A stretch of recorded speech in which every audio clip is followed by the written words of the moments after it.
जन्म के पुण्यकर्मी प्राणी हो, उनको मनुष्य जीवन मिला है, तो वो आज भी भक्ति की कसक आप में विद्यमान है, आप भटक रहे हो। और कुछ ऐसे व्यक्ति हैं, एक ही घर में एक तो इस ज्ञान को सुनते ही भाग लेता है और दूसरे को समझाने की चेष्टा करते हैं तो भी वो नहीं मानते हैं, विरोध करते हैं। तने देवी देवता छोड़ दिए, तने बैठा दिया है, देवता रुष्ट हो जाएंगे, ये हो जाएगा, नुकसान हो जाएगा, या वो भक्ति करते ही नहीं है। तो इसका कारण बताया परमात्मा ने। कबीर साहब कहते हैं, सठ दल दोनों दीन का, दिल में दोष न धार, सतगुरु का कोई एक है, यू काल का सब संसार।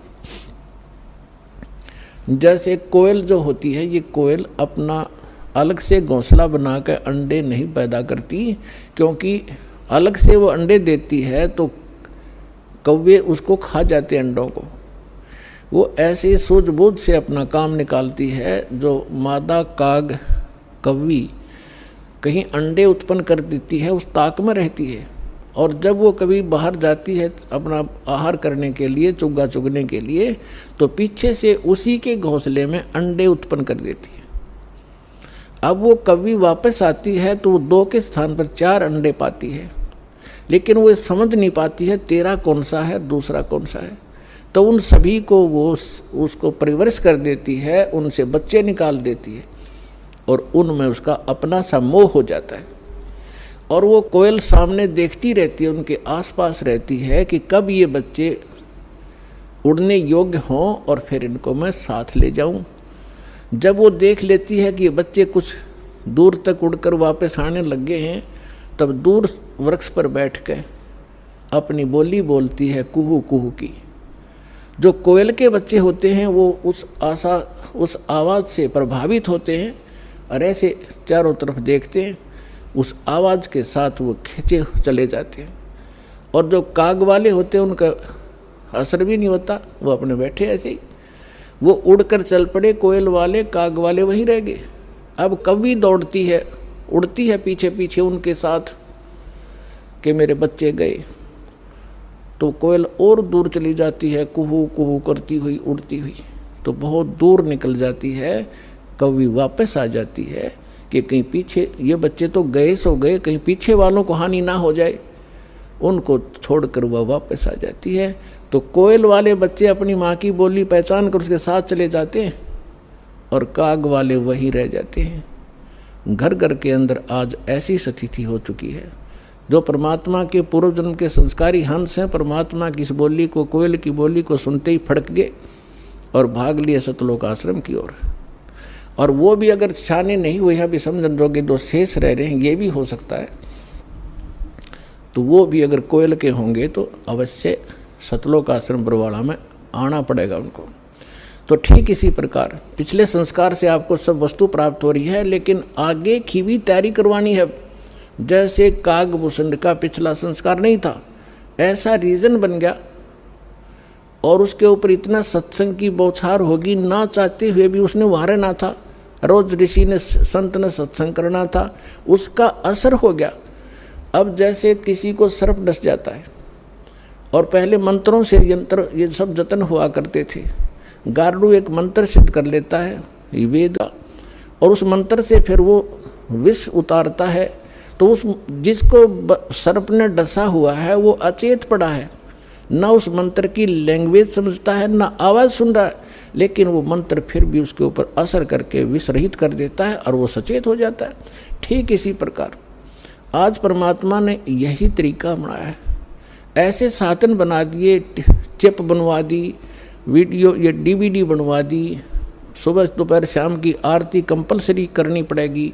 अब घर के अंदर जो सदस्य नहीं भी नाम लेना चाहते और ना सुनना चाहते, वो घर से बाहर कहाँ जाएंगे।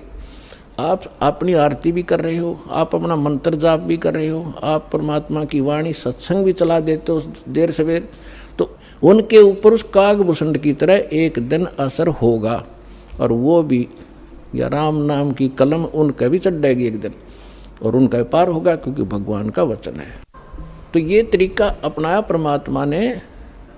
परमेश्वर ने बताया कि हमारी काल के साथ वार्ता हुई थी, जब परमात्मा ने कहा था कि मैं नीचे के लोकों में जाके तेरी वास्तविकता बताऊंगा सभी प्राणियों को कि तू भगवान नहीं है, तू काल है, इनको खाता है, इसलिए तो इनको जन्मता और मारता है, पैदा करवाता और मारता है। असली भगवान कोई और है, वहाँ जाने का तरीका मैं बताऊंगा, ऐसा गुप्त मंत्र मैं लेकर आया हूँ। तब काल ने पैर पकड़ दिए, बहुत ज़्यादा जो है प्रार्थना की, परमात्मा ने स्वीकार की। इसने कहा कि भगवान 3 युगों में जीव ना ले जाना, कम ले जाना, थोड़े थोड़े, और चौथे युग में, कलयुग में कितने ही जीव ले जाना, इतनी दया मेरे पर कर दो। परमात्मा को भी पता था कि सतयुग त्रेता द्वापर में ये जीव गणे दुखी नहीं होते और इनकी पूर्व जन्म की बैटरी चार्ज होती है, उसी से ये सुखी होते हैं। और ये सोच रहे होते हैं हम राम और कृष्ण की भक्ति कर रहे हैं, शायद इसी से सुखी हैं, तो इसलिए ये मेरे ज्ञान को स्वीकार नहीं कर पाएंगे। मालिक को मालूम था, तो इसलिए मालिक ने कहा था परमात्मा ने कि भाई ठीक है, चौथा युग जब कलयुग आई तब हम अपना अंश पठाई और काल फंद छूटे नरलोई, सकल सृष्टि परवानिक हुई। परमात्मा ने कहा था जब कलयुग के अंदर मैं अपना दास भेजूंगा और फिर ये काल के सब बंधन छूटेंगे और सारा विश्व मानव शरीरधारी प्राणी और साथ में जो मनुष्य, जो पशु पक्षी हैं, वो भी मनुष्य धारण करेंगे और वो सभी परमात्मा की भक्त नाम लेंगे। सकल सृष्टि परवानिक हुई, परवानिक माने दीक्षित होंगे। और कहते हैं कलयुग बीतते 5500 पाचा, तब ये वचन मेरा होगा साचा। और कलयुग बीत जावे जब एता, सकल यानी सभी प्राणी परम पुरुष पद चेता। 600 वर्ष पहले मालिक की वाणी में लिखा हुआ है, कबीर वाणी में, सच्चिदानंद घन ब्रह्म की वाणी में, यानी सूक्ष्म वेद में, उस तत्व ज्ञान में लिखा है। परमात्मा ने बोला था, धर्मदास जी लिखा था, उसमें कहा है कि जब चौथा युग जब कलयुग आई तब हम अपना अंश पठाई और काल फंद छूटे नरलोई, नर नारी सभी का काल का फंद छूटेगा। तो इसने जकड़ रखा है, मूर्ख बना रखा है, बस इतना ही सीमित कर दिया, ये तेरा बेटा है या तेरी बेटी है, ये तेरी कार या तेरी कोठी है, 1 मिनट में मृत्यु हो जा, छोड़ बेटा, अब ये सब मेरी है, तू गधा बन। तो यह भूल या हमारे साथ इसने धोखा कर रखा था। इस ज्ञान से अब हमें खूब समझ में आएगा और हमारे बच्चे भी सुरक्षित रहेंगे, हम भक्ति करेंगे। परमात्मा की शरण में आने से हमारे प्रारब्ध के जो पाप आने हैं, मृत्यु होनी, अकाल मृत्यु या कोई अन्य अंग भंग होना है, वो नहीं होगा ही। अगर आप नियमित रहोगे, सच्चा विश्वास के साथ ही सत भक्ति करोगे, तो वो दुख टलेंगे। आपके बच्चे आखिर तक आपके साथ रहेंगे जब तक, और वो भी मुक्त होंगे और आप भी होंगे, यदि सारे भक्ति पर लग जाओगे। तो परमात्मा ने कहा था कि सकल सृष्टि परवानिक होई, काल फंद छूटे नरलोई। काल का जो बंधन है, कर्मों से बांध रखा इसने, और ये सब छूटेगा और सारी सृष्टि उपदेशी होगी। कलयुग बीतते 5500 पाचा। धर्मदास जी से कहा था कि कलयुग बीतते 5500 पाचा, तब ये वचन मेरा होगा साचा।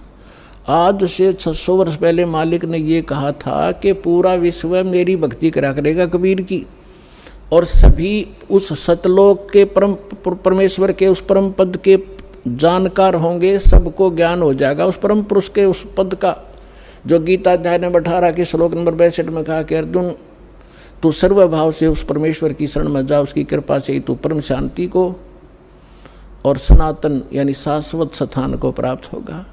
गीता अध्याय नंबर 15 के श्लोक नंबर 4 में कहा कि तत्वदर्शी संत की प्राप्ति के उपरांत यानी तत्व ज्ञान से परिचित होने के उपरांत परमेश्वर के उस परम पद की खोज करनी चाहिए, जहाँ जाने के बाद साधक फिर लौटकर कभी संसार में नहीं आते।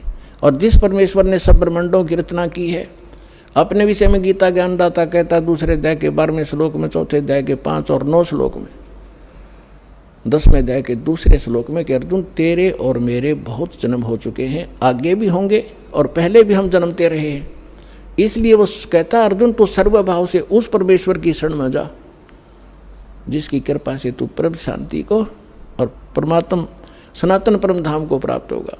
तो यहाँ बता रहे हैं परमेश्वर कि कलयुग बीत जावे जब एता 5500 वर्ष, 5 वर्ष। और तब सकल प्राणी उस परम पुरुष के परम पद चेता, उस परमेश्वर के उस परम पद के सभी जानकार हो जाएंगे। कोई सतलोक है, सचखंड है, जहाँ हम रहते थे वहाँ जाना है, तो जहाँ आशा ताबासा हुई, मन कर्म वचन सुमरियो सोई। तो जो प्रसंग चल रहा है हम उसी पर आते हैं। अब आपके जो पूर्व जन्म के संस्कार हैं, उस कारण से आप भक्ति की चाह आप लिए हुए हो। दुर्भाग्य आपका कि उन नकली संतों के पास पहुंच गए। तो परमात्मा ने कहा था कि जब कलयुग 5505 बीत जाएगा, उसमें सभी पंथ और सभी जितने भी मजहब अपना उनके धर्म गुरु, वर्तमान गुरु जो भी ज्ञान रखते हैं वो सब सुना चुके होंगे, उनकी बहुत बड़ी पुस्तकें बन चुकी होंगी। उसके बाद मेरा दास जाएगा और उन्हीं सद्ग्रंथों को, जिन सद्ग्रंथों पर प्रत्येक मानव आधारित है, जो भी जिस मजहब धर्म से संबंध रखता, उन्हीं से यथार्थ ज्ञान उनके रूबरू करेगा। उसके लिए परमात्मा ने सबसे पहले आपको ये इंस्ट्रूमेंट बनवाए, प्रोजेक्टर बनवाए, टीवी चैनल बनवाए। दास आपको तो अब समझ में आएगी कि ये क्या हो रहा है, और आपको इतना तो ज्ञान है कि आज से 10-12 वर्ष पहले इनका नामो निशान नहीं था, और पीछे जाओगे तो कि तो सोच भी नहीं थी कि ये ऐसे इंस्ट्रूमेंट बनेंगे। यदि मानव बना सकता तो बहुत पहले बना लेता इसको। ये परमात्मा का दिया हुआ ज्ञान बुद्धि है, पूरा विश्व उसके बालक हैं। कहीं से भी इसने किसी क्षेत्र से, पृथ्वी के किसी कोने से भी इंस्ट्रूमेंट किसी भी अपने बच्चे से बनवाया, ये गॉड गिवन माइंड है। मानुष जीव सत्र का ये नहीं बना सकता। ये इसलिए बनवाया दाता ने, पहले आपको शिक्षित किया।